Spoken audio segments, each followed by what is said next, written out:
Hello friend, मैं प्रकाश बर्नवाल आपका स्वागत करता हूं आपके अड्डा एसएससी यूट्यूब चैनल पर। दोस्तों, आज आपको पता है, आज आपका सेकेंड टाइम मतलब कि दूसरा दिन है जो आपका रेलवे एनटीपीसी का एग्जाम था, जिसमें कि सभी शिफ्टों के क्वेश्चन हमारे पास आए हुए हैं। जो क्वेश्चन आए हुए हैं दोस्तों, वही क्वेश्चन हम कराएंगे आपको जो जेन्युइन है, मतलब कि जो क्वेश्चन रियल में पेपर में आए हैं। क्योंकि हमने बहुत सारे बच्चों से बात किया, इसके बाद हमने इस क्वेश्चन को लिया, क्योंकि बहुत सारे बच्चों का जब हमको मैच किया क्वेश्चन, तो उस क्वेश्चन को हम उठाए हैं। भले क्वेश्चन कम है, लेकिन क्वेश्चन वही हैं जो क्वेश्चन आपके एग्जाम में आज आए थे। ठीक है दोस्तों, आज के सारे शिफ्टों में जो क्वेश्चन आए थे, हम उसी क्वेश्चन को उठाए हुए हैं। अधिकतर क्वेश्चन पहले शिफ्ट के हैं, ये भी हम आपको क्लियर कर देना चाहते हैं। अधिकतर क्वेश्चन पहले शिफ्ट के हैं। आज के शिफ्टों में दोस्तों जो मैथ का क्वेश्चन आया था, बिल्कुल बेहद ही इजी क्वेश्चन आया था, जो कि सुबह के टाइम हम जिसका एनालिसिस कराए थे।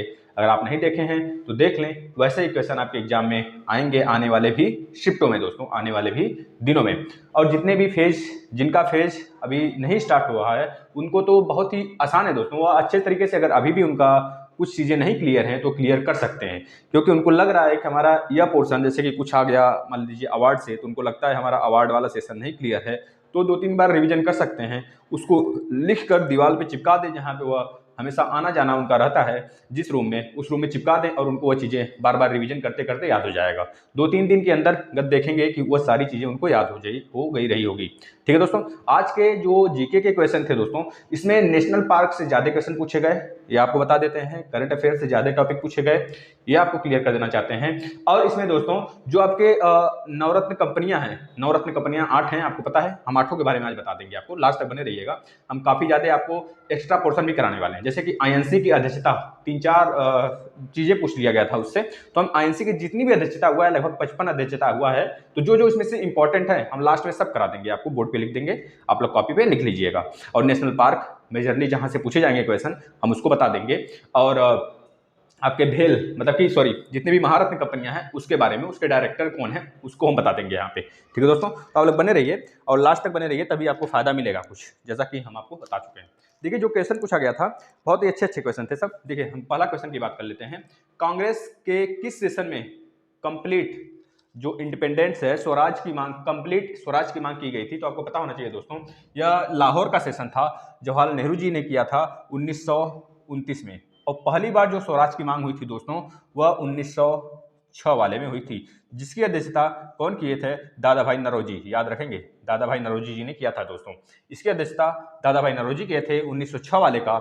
याद रखेंगे इस चीज को दोस्तों। कहाँ पे हुआ था यह भी पता होना चाहिए, कोलकाता में हुआ था। और यह वाला लाहौर सेशन है, इसमें पूर्ण स्वराज की मांग हुई थी। इसी दिन, इसी समय यह घोषित हो गया था कि 30 मतलब कि 26 जनवरी को हम स्वतंत्रता दिवस मनाएंगे।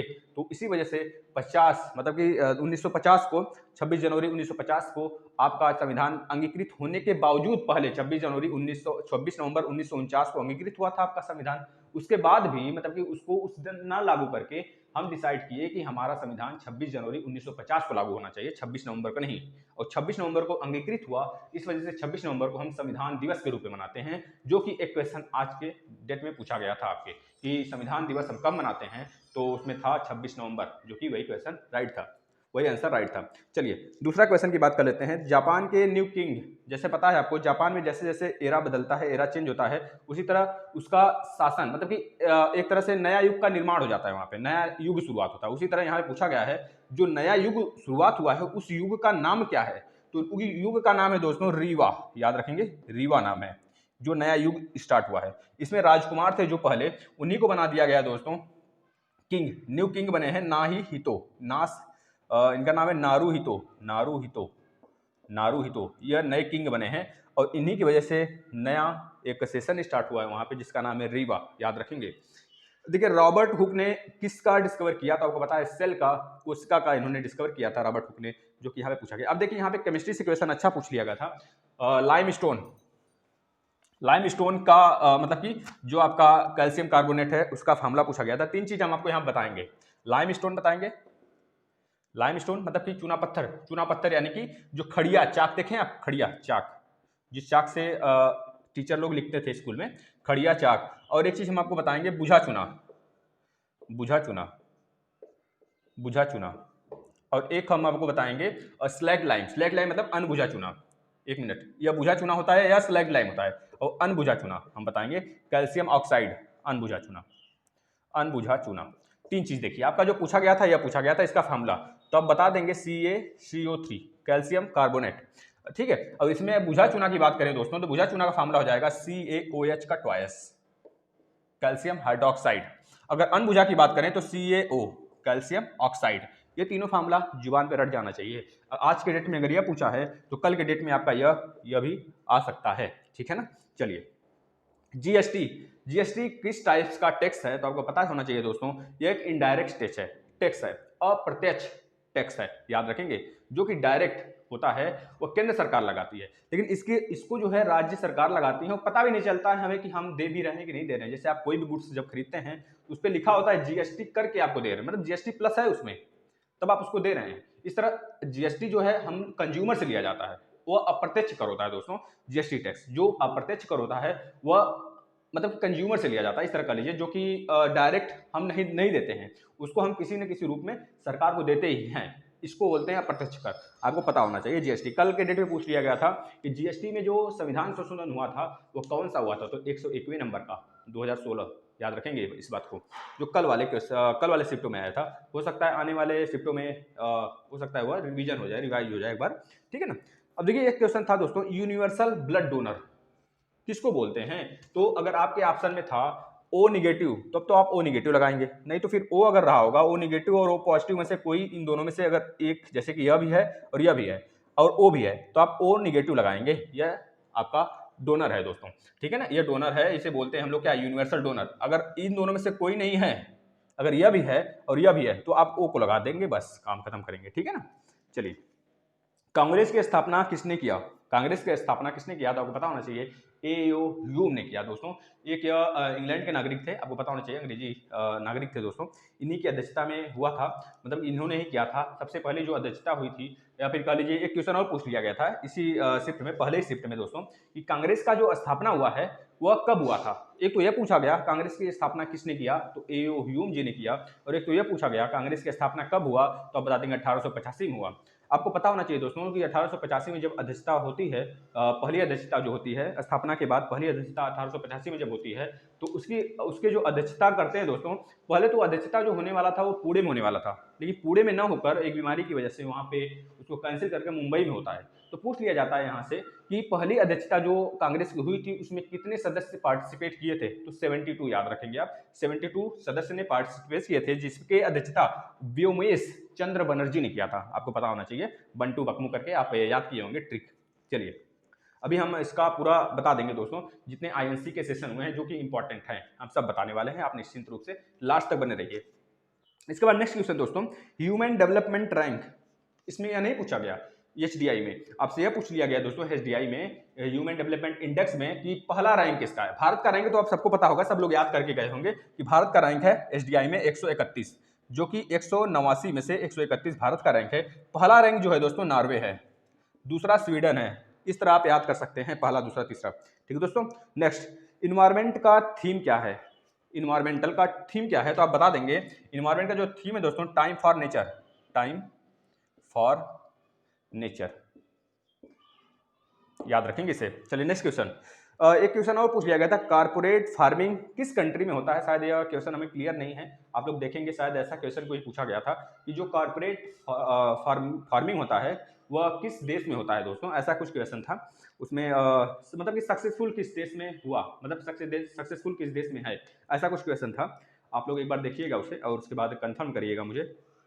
देखिए, चंद्रयान 2 से पूछा गया था क्वेश्चन, चंद्रयान 2 जो लॉन्च हुआ था दोस्तों, उसको किस व्हीकल से लॉन्च किया गया था, उसके व्हीकल का क्या नाम था, तो बता देंगे GSLV Mark 3, जियो सिंक्रोनस लॉन्च व्हीकल दोस्तों, जो कि सीधे सीधे मतलब यह बहुत भारी लोड लेके जा सकता है दोस्तों। इसका 3 फेज होता है, इसके जो इंजन होते हैं 3 फेज में होते हैं। इसके बाद एक और होता है, इसके थोड़ा सा लो लेवल का होता है PSLV, जिसे बोलते हैं हम लोग क्या बोलते हैं, पोलर सैटेलाइट लॉन्च व्हीकल दोस्तों। उसमें क्या होता है दोस्तों, उसके जो इंजन होते हैं 4 पेयर के होते हैं, मतलब कि 4 स्टेट के होते हैं, 4 लेवल के होते हैं। इसमें जो होता है इंजन 3 ही फेज का होता है, इसको याद रखेंगे आप। जो कि आपका चंद्रयान 2 जो लॉन्च हुआ था दोस्तों, कब हुआ था, आपसे ये पूछा गया था इसमें बस चंद्रयान 2 किस व्हीकल से लॉन्च हुआ था, तो बता देंगे GSLV मार्क 3 से लॉन्च हुआ था दोस्तों, उस व्हीकल का नाम था। और उसका फुल फॉर्म भी आने वाले समय में पूछा जा सकता है आपसे, PSLV का भी पूछा जा सकता है, ASLV का भी पूछा जा सकता है इसका फुल फॉर्म। और यह भी पूछा जा सकता है कि जो चंद्रयान 2 लॉन्च हुआ था कब हुआ था, तो आप बता देंगे 22 जुलाई होने वाला था, वो 12 या 15 जुलाई को, लेकिन उसमें कुछ खराबी की वजह से, लीकेज की वजह से उसे फिर से सही किया गया, मॉडिफाइड किया गया, फिर उसे जाके 22 जुलाई 2019 में लॉन्च किया गया। आपसे यह भी पूछा जा सकता है दोस्तों कि पहला चंद्रयान कब लॉन्च हुआ इंडिया का, तो बता देंगे 22 अगस्त। देखिए 22 जुलाई 22 अगस्त दोनों मिलता जुलता है, याद कर सकते हैं। उसका 22 जुलाई जो बाद में लॉन्च हुआ, और 22 अगस्त पहला वाला 2008 में लॉन्च हुआ, ये भी याद कर सकते हैं आप। तीसरा वाला भी लॉन्च होने वाला है, लॉन्च उसका मतलब डेट है 2021 है। अब देखिए क्या होता है 2021-22। अब देखिए नेक्स्ट जो क्वेश्चन दोस्तों था, एक मोहनजोदाड़ो और एक क्वेश्चन था आपका हड़प्पा, इसमें एक इन दोनों को मिक्स करके कोई एक बुक लिखा गया, शायद ऐसा कुछ क्वेश्चन था, बच्चों ने हमें दिया था, तो आप देख सकते हैं इसको। Next question cell. अब देखिए आप यहाँ पे ध्यान से बने रहिए, हम आपको सारे कंपनियां बता देते हैं। देखिए महारत्न में 8 कंपनी आती हैं। आपसे अगर यह पूछा जाता है किसी भी शिफ्ट में कि महारत्न में कितनी कंपनियां हैं, तो बता देंगे 8 कंपनियां हैं। नवरत्न में 14 कंपनियां हैं, ठीक है। इस समय अब बता सकते हैं जो महारत्न है दोस्तों, उसमें पूछा गया था जो सेल है, स्टील अथॉरिटी इंडिया लिमिटेड वाला जो है आपका दोस्तों, यह सेल, इसके जो स्टील अथॉरिटी ऑफ इंडिया के जो सीईओ हैं वो कौन है, तो बता देंगे जो सीईओ हैं सेल के दोस्तों, उनका नाम क्या है, तो बता देंगे आप उनका नाम है सोमा करके है, सोमा मुंडाल करके है दोस्तों, इसको आप याद रखेंगे। अगर लेकिन डायरेक्टर अगर आपसे पूछा जाता है कौन है SAIL का डायरेक्टर कौन है, तो बता देंगे अनिल कुमार चौधरी, याद रखेंगे दोस्तों इस चीज को, ठीक है ना। अब देखिए आपको यहाँ पे सब कुछ बता देते हैं। देखिए भेल है, भेल आपका एक है महारत्न कंपनी में आता है भेल के बाद गेल होता है गैस, गेल के बाद दोस्तों आ जाता है आपका सेल भेल गेल के बाद आ जाता है कोल इंडिया लिमिटेड, जिसे हम लोग बोलते हैं COIL, कोल इंडिया लिमिटेड, COIL, कोल इंडिया लिमिटेड दोस्तों, याद रखिएगा इसे आप। इसके बाद एक और आ जाता है आपका इसमें IOCL आ जाता है। इसके बाद एक और आ जाता है NTPC दोस्तों, याद रखेंगे इसे। इसके बाद एक और आ जाता है ONGC, ऑयल नेचुरल वाला गैस, ONGC, याद रखेंगे इसे। फिर इसके बाद एक लास्ट आ जाता है BPCL दोस्तों, BPCL। इन सब के आपको क्या याद करना है, हेडक्वार्टर, अधिकतम के हेडक्वार्टर जो है दोस्तों मुंबई में है, जैसे कि BPCL का हेडक्वार्टर मुंबई में है। अगर आपका पूछा जाए NTPC का हेडक्वार्टर कहाँ पे, तो बता देंगे न्यू दिल्ली में है। जैसे सेल का हेडक्वार्टर अगर आपसे पूछा जाता है सेल का, तो आप बता देंगे सेल का हेडक्वार्टर भी नई दिल्ली में है दोस्तों। अगर आपसे पूछा जाता है भेल का हेडक्वार्टर कहाँ पे, भेल का, तो तभी बता देंगे नई दिल्ली में है। जैसे आपसे पूछा गया गेल का हेडक्वार्टर कहाँ पे, गेल का GAIL, गेल का हेडक्वार्टर कहाँ पे, तभी बता देंगे न्यू दिल्ली में दोस्तों। सेल, भेल, गेल, NTPC का हेडक्वार्टर कहाँ पे है, नई दिल्ली में है। और BPCL का याद रखेंगे मुंबई में है। अगर आपसे पूछा जाता है दोस्तों ONGC का हेडक्वार्टर कहाँ पर है, तो इसका भी नई दिल्ली में है। अगर आपसे पूछा जाता है कि आप बताइए जो आपका सेल अथॉरिटी हो गया सेल, IOCL का हेडक्वार्टर कहाँ पर है, तो इसका भी न्यू दिल्ली में है। बस एक का BPCL आप याद रखेंगे जो कि मुंबई में है, और बाकी का नई दिल्ली में है, याद रखेंगे इस चीज को। चलिए एक अब नेक्स्ट क्वेश्चन की तरफ हम लोग बढ़ते हैं, आगे देख लेते हैं कौन सा क्वेश्चन पूछा गया है। आप इस चीज को याद रखेंगे और एक बार सर्च कर लेंगे, सबके जो इस समय डायरेक्टर हैं, इस चीज को लिख लेंगे, बात मानिए, क्योंकि यहाँ से क्वेश्चन जब बनना स्टार्ट हुआ है तो आगे भी बनेगा, है ना। चलिए आपसे पूछा गया है तेलंगाना। देखिए आज जो पूछा गया था CM गवर्नर से 3 क्वेश्चन आए थे, बात मानिए और अच्छे से रट कर जाइए। CM गवर्नर आप 2 नंबर या 3 नंबर तो फिक्स है, उठा कर ही आएंगे दोस्तों। चलिए आपसे पूछा गया था तेलंगाना के CM पूछ लिया गया था दोस्तों, कौन है तेलंगाना के CM, तेलंगाना के गवर्नर पूछा गया था, गवर्नर, CM नहीं, गवर्नर जो पूछा गया दोस्तों कौन है, तमिलसाई सौंदरराजन, याद रखेंगे। इसके बाद हम CM भी बता देते हैं आपको। तेलंगाना के CM कौन है, के चंद्रशेखर, याद रखेंगे, के चंद्रशेखर करके हैं। और केरल का पूछा गया था आपसे, केरल, कुछ बच्चे बता रहे थे केरल का CM पूछा गया था, और कुछ बच्चे बता रहे थे कि गवर्नर पूछा गया था, लेकिन आप गवर्नर और CM दोनों याद रख लें, कोई रिस्क लेने वाली बात नहीं। पिनरई विजयन गवर्नर है,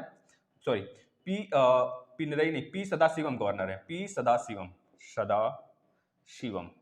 यह गवर्नर है दोस्तों। और जो CM है ना, CM का नाम क्या है, पिनरई विजयन, याद रखेंगे इस चीज को, ठीक है ना। चलिए यह मोस्ट इंपॉर्टेंट है। आपसे पूछा गया था राजीव गांधी अवार्ड जो 2020 में दिया गया है, वह जो पूछा गया था उस 2020 में राजीव गांधी अवार्ड रेसलर में किसे दिया गया? आपको पता होना चाहिए, 5 लोग को दिया गया है ना राजीव गांधी अवार्ड इस बार 2020 में। तो 5 लोग को दिया गया है, जिसमें रेसलर जो है दोस्तों उनका नाम क्या है रेसलर में, तो बता देंगे जो कुश्ती लड़ती हैं उनका नाम है क्या नाम है, फोगाट करके कोई है ना, क्या नाम है, कोई विनेश फोगाट है ना। तो आप याद रखिए एक मिनट याद रखिएगा आप, 2019 वाला भी बता देते हैं आपको, 2018 वाला भी बता देते हैं और 2020 वाला भी बता देते हैं। एक चीज आप याद रखेंगे इसको, क्योंकि यहाँ से क्वेश्चन आ सकता है। तो ध्यान से देखिए 2018 में जिनको मिला था आप याद रखेंगे विराट कोहली और मीराबाई चानू को। इसके बाद 2019 में जो जिसको मिला था दोस्तों याद रखेंगे बजरंग पुनिया। इसके बाद एक और है एथलीट, क्या नाम है उनका, दीपा मलिक याद रखेंगे दोस्तों, इसके मोस्ट इंपॉर्टेंट है। इसके बाद जो 2020 में मिला है दोस्तों, ये तो मोस्ट इंपॉर्टेंट है, सभी शिफ्टों में हो सकता है आपके पूछा जाए, एक आध दो शिफ्ट छोड़कर गैप लेकर हो सकता है पूछा जाए, एक शिफ्ट में पूछा जाए एक शिफ्ट में ना पूछा जाए, तो इस तरह। तो कितने लोग को मिला? 5 लोग को याद रखेंगे। जैसे रोहित शर्मा जी क्रिकेटर याद रखेंगे, इनका जो स्टेटस है उसको भी आप याद रखेंगे। रोहित शर्मा जी, विनेश फोगाट रेसलर, कुश्ती में पार्टिसिपेट करती हैं। मरियप्पन तुंगावेली याद रखेंगे, मरियप्पन MT करके लिख देते हैं, मरियप्पन तुंगावेली। इसके बाद रानी रामपाल हॉकी प्लेयर हैं, रानी रामपाल याद रखेंगे दोस्तों। इसके बाद मनिका बत्रा टेबल टेनिस खेलती हैं दोस्तों, याद रखेंगे। टेबल टेनिस कहाँ का गेम है? राष्ट्रीय खेल है, नेशनल गेम है, किस देश का? तो चीन का है, याद रखेंगे। अब देखिए एक पूछा गया था सोनार का फुल फॉर्म बताइए। तो आपको बस सिंपल है दोस्तों, सोनार जो वही समुद्री में अगर कोई चीज़ खो जाए तो उसे हम साउंड रेंजिंग से उसे पता कर लेते हैं, साउंड से हम उसको पता कर सकते हैं कि कौन सा चीज़ है, कौन सी चीज़ कहाँ पे है, इस चीज़ को पता कर सकते हैं सोनार। तो सोनार का फुल फॉर्म आप बता सकते हैं साउंड नेविगेशन रेंजिंग, यही होता है सोनार का full form, sound navigation ranging. इस चीज़ को याद रखेंगे। एक क्वेश्चन पूछा गया था दोस्तों, एक कोई यूथ योजना के बारे में कोई पूछ लिया गया था, जो कि हम शायद बच्चों को कंफ्यूज था, उन्होंने बोला सर एक यूथ योजना कोई था, उसके बारे में पूछा गया तो आप इसे देख लेंगे, क्लैरिफाई कर लेंगे अपना, ठीक है ना। अब देखिए HTTP का फुल फॉर्म तो आपको सबको पता है, हाइपर टेक्स्ट प्रोटोकॉल, HTTP का, ठीक है ना। इसके बाद दोस्तों GST कैसा टैक्स है? तो इनडायरेक्ट टैक्स है, ये 2 बार आ गया क्वेश्चन। बाबर के पिता का नाम? उमेश शेख सॉरी मिर्जा करके है ना, उमेश शेख मिर्जा सेकेंड ऐसा कुछ करके है बाबर का पिता जो है। तो उसमें याद रखेंगे बाबर की एंट्री कब हुई थी भारत में? अगर पहली बार अगर बोला जाता है किस सन में वो युद्ध लड़ा था भारत में एंट्री करने के लिए, लेकिन हार गया था। आप बता देंगे कि 1519 में। उसके बाद 1526 में पता है पानीपत की पहली लड़ाई इब्राहिम लोदी को हराता है और जीत जाते हैं। लोदी वंश का लास्ट शासक, जो दिल्ली सल्तनत का लास्ट शासक रहता है दोस्तों, लोदी वंश का भी लास्ट शासक होता है। दिल्ली सल्तनत में लास्ट शासक लोदी वंश होता है, उसका लास्ट शासक जो होता है दिल्ली सल्तनत में, लोदी वंश का लास्ट शासक इब्राहिम लोदी के साथ इसकी होती है बैटल, और यह पानीपत के बैटल में हार जाता है लोदी, और बाबर जी जीत जाते हैं और मुगल वंश का स्थापना हो जाता है। आपको पता होना चाहिए। अब देखिए नेक्स्ट क्वेश्चन जो दोस्तों पूछा गया था, अभी आपको बताए थे, जो आपका संविधान दिवस मनाया जाता है कब मनाया जाता है? तो आप बता देंगे 26 नवंबर को मनाया जाता है। 26 नवंबर 1949 को आपका संविधान बन के तैयार हुआ था दोस्तों। 2 साल 11 महीने 18 दिन लगे थे, आप इसको याद रखेंगे, ठीक है ना। अब देखिए DI, आपको कुछ मैथ का पता है, जैसे DI में 4 क्वेश्चन आया था, कुछ बच्चे बता रहे थे 6 और कुछ बच्चे बता रहे थे 4, तो आप याद करके जाएंगे, मतलब DI अच्छे से पढ़ के जाएंगे दोस्तों, प्रैक्टिस होना चाहिए बस। DI पे 4 क्वेश्चन आए थे। इसके बाद वेन डायग्राम याद रखेंगे, वेन डायग्राम पे भी क्वेश्चन आ रहा है। वेन डायग्राम वही समुच्चय वाला जो होता है ना, सेट वाला, वैसे ही क्वेश्चन आ रहा है दोस्तों मैथ में। इसमें बता रहे थे बच्चे कि 3 क्वेश्चन आए थे, शायद मैक्सिमम 3 क्वेश्चन थे। और ब्लड रिलेशन पढ़ के जाएंगे दोस्तों, इससे भी 3 क्वेश्चन आए थे, एक चीज याद रख लेंगे। इसके बाद ट्रिग्नोमेट्री से 4-5 क्वेश्चन आ रहे हैं, अब इसको पढ़ के जाए। इस बार ट्रिग्नोमेट्री से शायद दोनों शिफ्ट को मिला दिया जाए तो 5 क्वेश्चन था दोनों शिफ्ट मिलाकर। पहले शिफ्ट में 2 था और तीसरे शिफ्ट में 3 क्वेश्चन था ट्रिग्नोमेट्री से, ठीक है ना। नेक्स्ट क्वेश्चन की बात करें दोस्तों, बहुत ज़्यादा क्वेश्चन नहीं है। देखिए जैसे ट्रिग्नोमेट्री का एक क्वेश्चन था दोस्तों, आप बताएंगे कि cos 20 डिग्री और cos 40 डिग्री और cos 80 डिग्री, इसकी वैल्यू पूछा था। तो आपको पता होना चाहिए डायरेक्ट यह 1/4 cos 3 थीटा होता है। जैसे cos theta, cos 2 theta, cos 3 theta का यह फार्मूला होता है। जैसे थीटा इंटू 2 और थीटा इंटू 3 अगर यह होता है तो हम लगा देते हैं फार्मूला 1/4 इंटू cos 3 थीटा। और थीटा की वैल्यू हमको दिया है 20 डिग्री, तो 20 × 60 यानी कि cos 60 डिग्री। cos 60 डिग्री की वैल्यू होती है 1/2। 1/2 से जब आप मल्टीप्लाई कर देंगे cos 60 की वैल्यू 1/2 होती है, 1/2 से 1/4 में मल्टीप्लाई कर देंगे तो आपका आ जाएगा 1/8। आपका ये राइट आंसर हो जाएगा। आप इसको रट कर जाएंगे भैया, ठीक है ना। इसी तरह साइन का भी होता है, दोनों का यही सेम होता है, इसी तरह प्रोसेस होता है, आप लगा सकते हैं। ये तो बहुत लंबा प्रोसेस है इसका, मैथ में हम आपको बताएंगे कभी। चलिए नेक्स्ट क्वेश्चन, ग्लोबल लीडर, कौन सा ग्लोबल लीडर नहीं है तो उसमें जो दोस्तों जो इंटरनेशनली काफ़ी रिकॉग्नाइज्ड होगा वह उसमें ग्लोबल लीडर होगा, और जो इंटरनेशनली काफ़ी रिकॉग्नाइज्ड नहीं होगा दोस्तों वो ग्लोबल लीडर नहीं होगा। यानी कि जैसे अशोक, अशोक इसमें दिया था ऑप्शन में, तो अशोक ग्लोबल लीडर नहीं है, याद रखें ग्लोबल लीडर आपके अशोक नहीं थे उसमें ऑप्शन में। अब देखिए इसमें पूछा गया था सीन कॉनरी, सीन कॉनरी का निधन हुआ है, वो क्या थे, मतलब कि उनका स्टेटस क्या था, तो बता देंगे वो अभिनेता थे दोस्तों, एक अभिनेता थे। एक क्वेश्चन आ रहा है निधन से भी, तो आप इसे भी पढ़ कर जाएंगे दोस्तों। देखिए सुकरेश्वर, सुकरेश्वर मंदिर कहाँ पे है, तो असम में है सुकरेश्वर मंदिर, आप इसे बता देंगे, इजी क्वेश्चन था। किस सुरंग का नाम अटल सुरंग रखा गया, किस सुरंग का नाम अटल सुरंग रखा गया, अच्छा यह पूछ लिया गया है। यह क्वेश्चन था किस सुरंग में, किस सुरंग का नाम अटल सुरंग, या फिर आपका जो आपका सुरंग दोस्तों हिमाचल प्रदेश में है। अभी हाल में इस क्वेश्चन से थोड़ा कंफर्म नहीं है, हम इसको आप देखिएगा, इस क्वेश्चन आगे चलते हैं। इस क्वेश्चन में बच्चा कुछ और बोला था, हम कुछ और लिख दिए हैं, ठीक है। इस क्वेश्चन को देखिएगा आप, लेकिन ऐसा ही क्वेश्चन था कुछ अटल सुरंग वाला, जो हिमाचल प्रदेश में शायद अभी बना है लास्ट में, उसी का नाम शायद चेंज हुआ था, अटल सुरंग रखा गया था ना, तो उसी का नाम पूछा गया है, याद या फिर कोई दूसरा था। आप हालांकि आप देखिएगा इस क्वेश्चन को, या फिर कुछ बच्चों से कंसल्ट करके हम आपको वापस से दूसरे शिफ्ट में करा देंगे, दूसरे दिन रिव्यू करा देंगे, ठीक है। चलिए देखिए हुंडरू झरना के बारे में पूछा गया था। हुंडरू झरना, हुंडरू झरना किस राज्य में है, तो बता देंगे झारखंड राज्य में पड़ता है हुंडरू झरना। दुनिया की सबसे बड़ी ताजे पानी की झील, कल भी ये शायद क्वेश्चन पूछा गया था, तो बता देंगे सुपीरियर लेक। सुपीरियर लेक कहाँ पर है दोस्तों, हमने आपको कल एक ट्रिक भी बताया था, शो में ऐसे करके हमने एक ट्रिक बताया था, जो कि यह कनाडा और यूएसए के बॉर्डर में 5 मतलब कि फिंगर नुमा एक आकृति बनाते हैं। सो मतलब Superior, Michigan, Huron, Erie, Ontario, ठीक है। इस तरह की ये झील का नाम है दोस्तों, याद रख लेंगे, जो कि सुपीरियर मीठे पानी की सबसे ताजा पानी का झील कहाँ पे है, तो बता देंगे सबसे बड़ी झील की बात करेगा जब तक, तो बता देंगे आप कहाँ पर है, यूएसए में है दोस्तों। लेकिन खारे पानी की झील की बात करेगा तो आपको बताया कैस्पियन सी, जो कि तुर्कमेनिस्तान टर्की से लगता है, और ईरान से और रूस से इस सब से लगता है, जो कि भारत और सॉरी एशिया और यूरोप के बॉर्डर पे है, आपको पता होना चाहिए चीज, ठीक है ना। चलिए नेक्स्ट क्वेश्चन की बात कर लेते हैं दोस्तों। पृथ्वी दिवस 2020 के लिए विषय क्या था, तो जलवायु कार्यवाही या फिर अर्थ, आप बोल सकते हैं अर्थ एक्शन, ठीक है, बात सेम है दोनों। आपसे पूछा गया था सांची स्तूपा जो है दोस्तों वो किस राज्य में है, सांची स्तूपा, तो बता देंगे मध्य प्रदेश में पड़ता है सांची स्तूपा दोस्तों। एक क्वेश्चन और पूछ लिया गया था, सेल के अध्यक्ष वही अनिल कुमार चौधरी जी, हमने आपको बताया, सेल के अध्यक्ष या फिर सेल के सीईओ, दोनों में से कोई एक चीज पूछा था, तो हमने दोनों आपको बता दिया था दोस्तों, ठीक है ना, वही दोनों होगा। जैसे भेल का अगर पूछा जाए आपसे डायरेक्टर कौन है, तो प्रवीण अग्रवाल बता देंगे। भेल एक महारत्न कंपनी है, भेल का भी अगर पूछा जाए डायरेक्टर कौन है, तो बता देंगे प्रवीण अग्रवाल। अगर गेल का पूछा जाए, GAIL का गेल का पूछा जाए तो बता देंगे BC त्रिपाठी जी हैं। अगर सेल का पूछा जाए तो अभी पूछा गया था जो अनिल कुमार चौधरी जी हैं। अगर आपसे पूछा जाता है दोस्तों कोल इंडिया लिमिटेड का, तो बता देंगे आप कौन है, अनिल कुमार ऐसे कुछ करके हैं, अनिल कुमार, वो चौधरी नहीं है, ये अनिल कुमार चौधरी हैं, लेकिन वह अनिल कुमार कुछ ऐसे करके हैं दोस्तों, अनिल कुमार ही हैं शायद केवल। अगर IOCL का पूछा जाता है तो बता देंगे संजीव सिंह हैं IOCL का दोस्तों, याद रखेंगे इसको।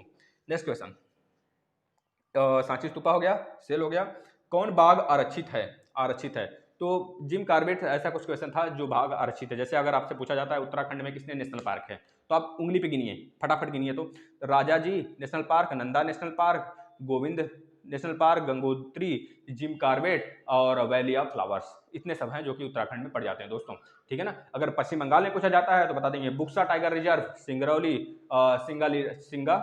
सिंगलीला करके है दोस्तों एक है, और गोरुमारा, सुंदरवन, इसके बाद आ जाता है जल्दापारा, फिर इसके बाद नावोरी, ये सब है पश्चिम बंगाल में। अगर आपसे पूछा जाता है किस राज्य में सबसे ज्यादा नेशनल पार्क हैं दोस्तों, 10 नेशनल पार्क हैं हमारे मध्य प्रदेश में। कौन कौन से हैं, जैसे Kanha national park, Madhav national park, Omkareshwar national park हो गया, बांधव नेशनल पार्क हो गया, डायनासोर फॉसिल्स नेशनल पार्क हो गया, इसके बाद हो गया पेंच नेशनल पार्क हो गया, पन्ना हो गया, वन विहार हो गया दोस्तों, इसके बाद सतपुड़ा हो गया, उसके बाद कान्हा, याद रखेंगे इतनी सारे, कुना कान्हा तो हो गया, कुना था KUNA, कुना नेशनल पार्क, इतने सारे नेशनल पार्क हैं जो कि मध्य प्रदेश में हैं। अगर आपसे पूछा जाता है इसके बाद सेकंड नंबर पर किस राज्य में हमारे, किस राज्य या फिर किस यूटी में नेशनल पार्क हैं, तो बताएंगे अंडमान निकोबार में 9 नेशनल पार्क हैं। उनका नाम क्या है? तो रानी झांसी मरीन, उसके बाद middle Button, south Button, north Button, sandal park, Mahatma Gandhi park, उसके बाद कैंपबेल नेशनल पार्क, उसके बाद इसके बाद गैलोथियो करके हैं दोस्तों, जो कि एक हमारे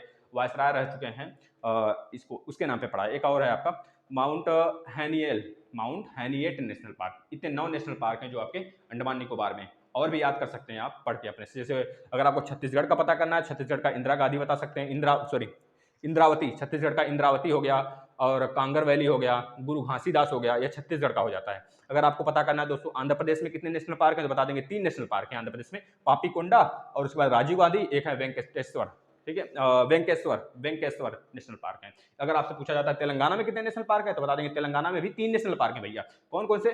कुसु ब्रह्मानंद रेड्डी नेशनल पार्क, इसके बाद महावीर हरिना नेशनल पार्क, एक और नेशनल पार्क है मुर्गावनी करके है दोस्तों, एक आप देख लेंगे, इसे पूरा अच्छे से रट कर जाएंगे, ठीक है ना। चलिए नेक्स्ट क्वेश्चन की तरफ आ जाते हैं।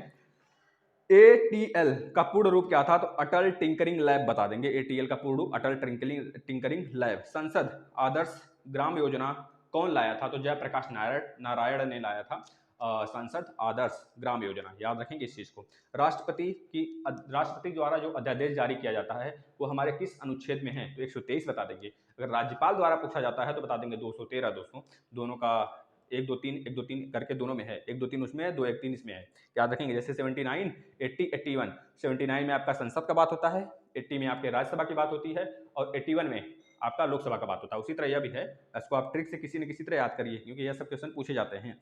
आईसीसी का हेडक्वार्टर पूछ लिया गया था दुबई, जो कि वर्ल्ड के क्रिकेट बोर्ड के नाम से जाना जाता है दोस्तों। अगर आपसे पूछा जाता है कि भारत के क्रिकेट बोर्ड का नाम क्या है, तो बता देंगे BCCI है, इसका हेडक्वार्टर मुंबई में है। ये चीजें याद रखेंगे। सौरभ गांगुली उसके अध्यक्ष हैं, जय शाह उसके सेक्रेटरी हैं, जय शाह अमित शाह के बेटे जी हैं, याद रखेंगे दोस्तों।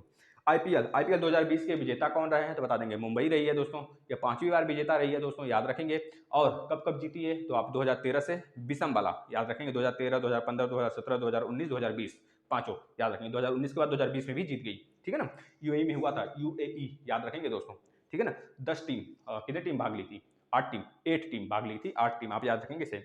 RBI के गवर्नर कौन है, यह पूछा गया था, तो बता देंगे शक्तिकांत दास जी हैं, 25वें नंबर के हैं। अगर आपसे पूछा जाता है दोस्तों CJI chief justice of India का नाम बताइए, या फिर वह किस नंबर के हैं, तो बता देंगे 47वें नंबर के हैं, शरद अरविंद बोबड़े जी। अगर आपसे पूछा जाता है आपके कैग जो नए चुने गए हैं, नए नियुक्त हुए हैं, उनका नाम क्या है, तो बता देंगे वो पहले गवर्नर थे दोस्तों, उपराज्यपाल थे पहले। वो कहाँ के थे पहले उपराज्यपाल, तो बता देंगे जहाँ के इस समय मनोज सिन्हा जी बनाए गए हैं, कहाँ के, जम्मू कश्मीर के थे। जम्मू कश्मीर 2 यूटी में बढ़ चुका है दोस्तों, यह बातें आपको पता होना चाहिए, बातें आपको पता भी होगा, ठीक है। कैग GC मुर्मू याद रखेंगे। जापान के PM कौन है इस समय, तो योशिहिदे सुगा याद रखेंगे दोस्तों। आपका पूछा गया था एक प्रोटॉन की खोज किसने किया, तो गोल्डस्टीन बता देंगे आप। चलिए नेक्स्ट क्वेश्चन। भारत के एक राष्ट्रपति होंगे, ये किस अनुच्छेद में लिखा गया है, भारत का एक राष्ट्रपति होगा, तो 52वें अनुच्छेद याद रखेंगे दोस्तों। 52 अनुच्छेद 52 से लेकर दोस्तों 151 तक, 52 से लेकर 151 तक अनुच्छेद जो होता है, ये केंद्र के बारे में बात करता है दोस्तों, याद रखेंगे, ठीक है ना। UNO के महासचिव के बारे में पूछ लिया गया था, तो एंटोनियो गुटेरस याद रखेंगे, ये पुर्तगाल के निवासी हैं, ठीक है ना। INC की स्थापना जो हुई थी, या तो आपको बता दिए, इंडियन नेशनल कांग्रेस का 1885 में। भूटान की राजधानी थिम्पू, भूटान का करेंसी तो न्यूगल्ट्रम, याद रखेंगे इस चीज को। SMTP का full form simple mail transfer protocol, simple mail transfer protocol, SMTP का याद रखेंगे। अब एक क्वेश्चन आपसे मैथ में पूछा गया था, आपने बता दिया, हम आपको कुछ चीजें बताते हैं। अब जैसे कि INC की जितनी अध्यक्षता हुई है हम आपको बता देते हैं। जैसे हमने आपको बहुत सारी चीजें फैक्ट के रूप में बताया है, वह सारी चीजें आप याद रखेंगे। जैसे महारत्न कंपनियों सारे के बारे में हमने बता दिया, सारे का हेडक्वार्टर बता दिया, आपको कितना ज्यादा नेशनल पार्क करा दिया। तो कुछ चीजें हैं, जैसे आपको पूछा जाता है INC का कितना अध्यक्षता हुआ है अभी तक, मतलब कि 1947 तक कितने अध्यक्षता हुई थी, तो बता देंगे 55, टोटल 55 अध्यक्षता हुआ है दोस्तों। जो 40वां हमारा 40वां अधिवेशन रहता है, 40वां अधिवेशन बेलगांव का, बेलगांव कहाँ पड़ता है बेलगांव, तो बता देंगे कर्नाटक में पड़ता है। इसका अध्यक्षता गांधी जी करते हैं, जो कि मोस्ट इंपॉर्टेंट बन जाता है दोस्तों। अगर आपसे पूछा जाता है कि पहली महिला अध्यक्षता कौन करती है INC की, तो बता देंगे एनी बेसेंट। कब करती हैं, 1917 में करती हैं। इनका जो मतलब कहाँ पे करती है, तो बता देंगे कोलकाता अधिवेशन में होता है दोस्तों, कोलकाता अधिवेशन 1917 याद रखेंगे। इसके बाद पहली भारतीय महिला कौन आईएनसी की अध्यक्षता करती हैं, तो बता देंगे सरोजिनी नायडू जी करती हैं दोस्तों। यही भारतीय सबसे पहली महिला होती हैं। अगर पहली महिला की बात केवल करता है तो एनी बेसेंट, अगर भारतीय लगा देता है तो सरोजिनी नायडू, इनकी भी अध्यक्षता ये कानपुर में करती हैं दोस्तों 1925 में। इसके बाद एक और महिला आ जाती हैं जो तीसरी महिला होती है, 1933 में करती हैं दोस्तों। ये नलिनी सेन गुप्ता इनका नाम होता है, नलिनी सेन गुप्ता। यह भी कोलकाता अधिवेशन इनका भी होता है, याद रखेंगे इतनी बातें। इसके बाद हम आपको ट्रिक बताते हैं, जैसे बंटू बकमा बकमा, अगर पहले अध्यक्षता की बात करें, बकमा है ना, बकमा ए है यहाँ पे। देखिए बंटू मतलब कि आपका हो गया बनर्जी, बनर्जी का मतलब व्योमेश चंद्र बनर्जी। ये 1885 की अध्यक्षता करते हैं, बॉम्बे में होने वाला रहता है, पुणे में कुछ बीमारी की वजह से टल जाता है, इस वजह से हो जाता है बॉम्बे में। तो इसके बाद आ जाते हैं बंटू नरौजी जी, दादा भाई नरौजी, कहाँ पे करते हैं, कोलकाता अधिवेशन। याद रखेंगे नरौजी जी का 3 अधिवेशन होता है दोस्तों, 1906, 1886, इसके बाद 1893। याद रखेंगे इस चीज को, 1906, 1886 और 1993, यह तीनों अध्यक्षता 1996 होता है दोस्तों ना, एक मिनट रुकिएगा ना, 1906 होता है, 1906 होता है दोस्तों, 1906 याद रखेंगे दोस्तों, 1906 हो तो गया है जी, सही तो है, 1906, 1886, 1993, यह तीनों है, ये तीनों आप याद रखेंगे। इसके बाद तैयब जी आ जाते हैं, जो कि कहाँ पे करते हैं, बंटू बकमा मुंबई, मतलब बम्बई, कोलकाता, बकमा मद्रास में करते हैं, मतलब जो आज का चेन्नई है। इसके बाद आ जाते हैं जारजूल जो दोस्तों इलाहाबाद में करते हैं। ये चीजें आपको पता होना चाहिए। अगर आपसे पूछा जाता है कि गोपाल कृष्ण गोखले कब अध्यक्षता करते हैं, तो कहाँ पे करते हैं, बता देंगे 1905 में। कहाँ पे करते हैं दोस्तों, बनारस में करते हैं। अगर आपसे पूछा जाता है 1911 में और 1911 में, 1896 में, यह दोनों अध्यक्षता आप बता दीजिए। 1896 वाला जो दोस्तों हुआ था, इस समय पहली बार वंदे मातरम गाया गया था, इस वजह से यह अध्यक्षता जो होता है मोस्ट इंपॉर्टेंट हो जाता है। इसकी अध्यक्षता 1896 में कोलकाता अधिवेशन में रहीमतुल्लाह साहनी जी ने किया था, याद रखेंगे। इसी समय पहली बार आपका वंदे मातरम गाया गया था। इसके बाद 1911 में जब आपका दिल्ली बनता है, दिल्ली को बनाने के लिए बिल पास होता है, 1912 में दिल्ली आपका राजधानी बन जाता है देश का। इस समय जनगण मनगढ़ सबसे पहले गाया गया था दोस्तों। पूछा जाता है जनगण मनगढ़ सबसे पहले कब गाया गया था, रविंद्रनाथ टैगोर जी ने जिसको बनाया हुआ है, जिसको लॉन्च किया हुआ है, मतलब जिसको लिखे हुए हैं एक तरह से जनगण मनगढ़, वह 1911 में सबसे पहले गाया गया था। इस समय अध्यक्षता जो किए थे, तो बता देंगे इस समय की अध्यक्षता विशन नारायण धर ने किया था दोस्तों, याद रखेंगे। कलकत्ता अधिवेशन यह भी है, कलकत्ता यह है दोस्तों। और बाकी बहुत सारे अधिवेशन है दोस्तों, आप पढ़ सकते हैं उसको और अपना तैयारी जो है सुनिश्चित कर सकते हैं दोस्तों। तो चलिए इसी तरह बने रहिए और इस वीडियो को शेयर करिएगा, ज़्यादा से ज़्यादा लाइक करिएगा दोस्तों, और इससे बहुत ज़्यादा प्रॉफिट होगा आपको। ठीक है दोस्तों, थैंक यू, नमस्कार, मिलते हैं एक और रिव्यू के साथ।